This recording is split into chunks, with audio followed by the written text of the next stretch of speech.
सिंचाई के लिए प्रधानमंत्री कृषि सिंचाई योजना पर ड्रॉप मोर क्रॉप से माइक्रो इरिगेशन योजना चलती है, जिसमें कि ड्रिप सिंचाई है, मिनी स्प्रिंकलर है, माइक्रो स्प्रिंकलर है, पोर्टेबल स्प्रिंकलर है, रेन गन है।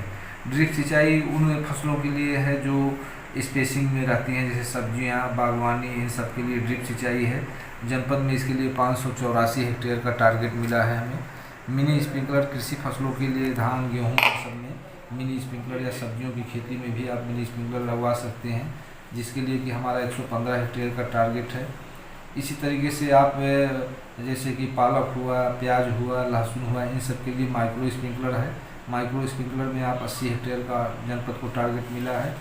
इसी तरीके से हमारी कृषि फसलों के लिए पोर्टेबल स्प्रिंकलर का 500 हेक्टेयर का टारगेट है। रेनगन के लिए 140 हेक्टेयर का टारगेट है। कुल हमारे जनपद को 1419 हेक्टेयर का टारगेट मिला है प्रधानमंत्री कृषि सिंचाई योजना में। इसके अलावा हमारी राष्ट्रीय कृषि विकास योजना अंतर्गत मसाला की खेती में 50 हेक्टेयर का लहसुन का टारगेट है, 200 हेक्टेयर का प्याज का टारगेट है और 100 हेक्टेयर का मिर्चा का टारगेट है। सब्जियों की खेती में हमें रबी कार्यक्रम के अंतर्गत टमाटर, पत्ता गोभी, फूल गोभी, शिमला मिर्च और कद्दू वर्गीय फसलों के लिए 180 हेक्टेयर का टारगेट है। तो इसमें हम किसान को प्रथम आव प्रथम पावक के आधार पर योजना से लाभान्वित करते हैं। सब्जी फसल में प्रति हेक्टेयर लागत 50,000 रुपये है। एक किसान मिनिमम 0.2 हेक्टेयर से लेकर अधिकतम 2 हेक्टेयर तक का लाभ ले सकता है। इसमें कि 40% अनुदान है, 20,000 रुपये प्रति हेक्टेयर। इसी तरीके से मसाला फसल में हमारा प्रति हेक्टेयर लागत 30,000 रुपये है, जिसमें 40% अनुदान है।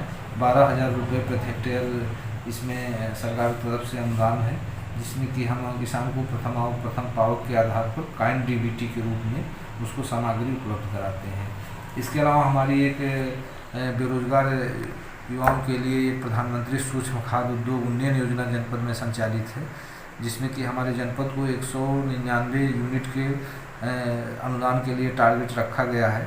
अभी तक हमारा 62 लोगों ने इस योजना से लाभान्वित होकर के लाभ उठाया है, जिसमें कि खाद्य प्रसंस्करण से संबंधित यूनिट लगा सकते हैं, जैसे कि आप डेयरी प्रोजेक्ट में लगा सकते हैं, मिठाई उद्योग में जा सकते हैं। खाद्य प्रसंस्करण से संबंधित जैम, जेली, अचार, मुरब्बा, नमकीन, बेकरी, इन सब जो है खाद्य प्रसंस्करण से संबंधित उद्यम में आप अपना स्वरोजगार स्थापित करके इसमें 35% सब्सिडी है, अधिकतम 10 लाख रुपए तक।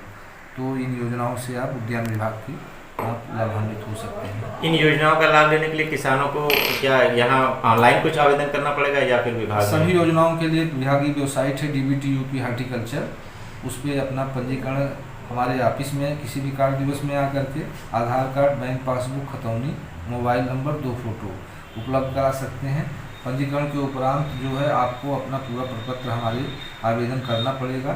उसके लिए हम आपको 1 हफ्ते से 10 दिन तक टाइम देते हैं, तो उसके बाद हम आपको योजना से लाभान्वित करेंगे।